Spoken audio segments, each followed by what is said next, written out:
J'aimerais savoir, tout au long de votre parcours entrepreneurial, en commençant par les expériences que vous avez eues en Haïti avec votre restaurant, le business des céramiques, et jusqu'à la firme de leadership, est-ce que vous avez rencontré des difficultés, des obstacles sur votre chemin?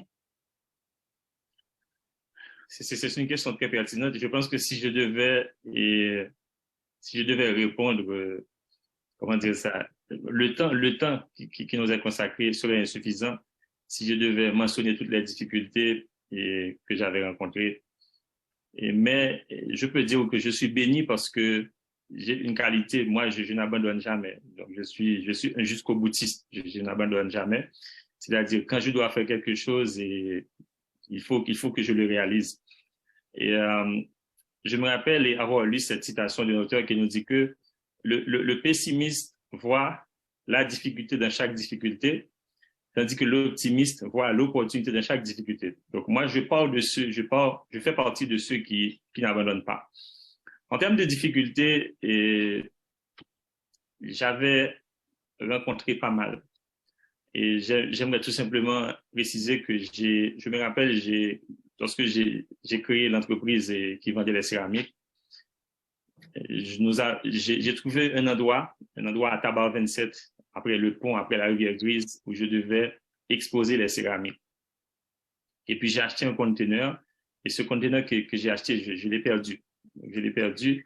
Et là, je pense que 7 mois plus tard, je devais me marier. Et j'ai perdu le conteneur. J'étais vraiment découragé. Mais la bonne nouvelle est que lorsque vous vous faites entourer de gens positifs, parce que n'oubliez pas que nous sommes la somme des 5 personnes avec lesquelles nous échangeons le plus. Donc, j'ai des amis qui étaient entrepreneurs, ils m'ont encouragé, ils m'ont dit, Jean-N, c'est comme on dit en créole, premier saut pas saut.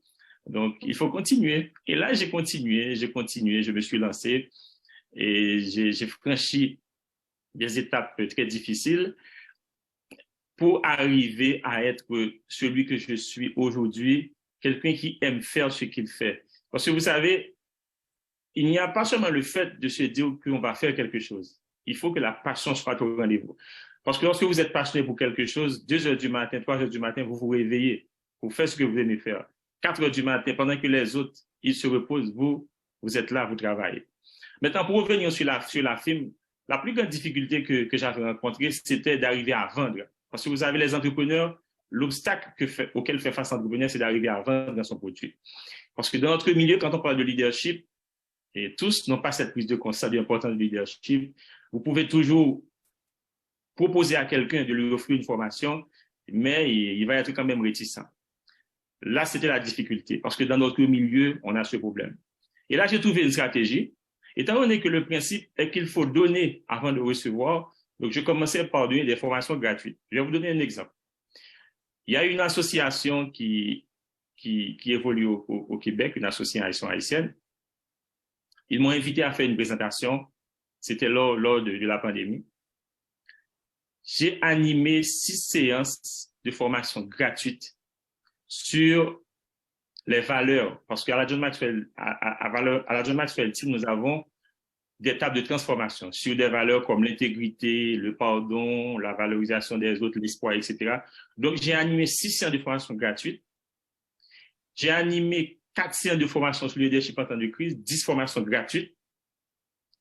Et après ces 10 séances, ils m'ont demandé, nous avons des jeunes qui voudraient suivre des formations, est-ce que tu serais prêt à les aider? Je leur ai dit oui.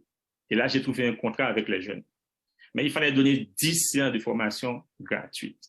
Donc, le principe, c'est qu'il faut donner avant de recevoir. Pourquoi? Parce qu'on ne vous connaît pas. Vous n'avez pas la crédibilité. On dit que Rubens, il est entrepreneur.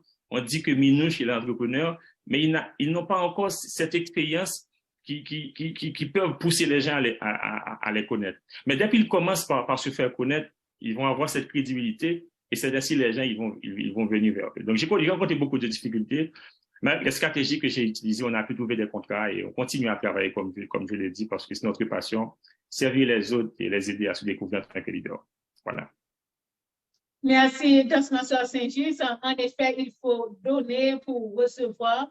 et certaines fois, on peut donner gratuitement. C'est par la suite que les gens vont reconnaître l'importance de ce que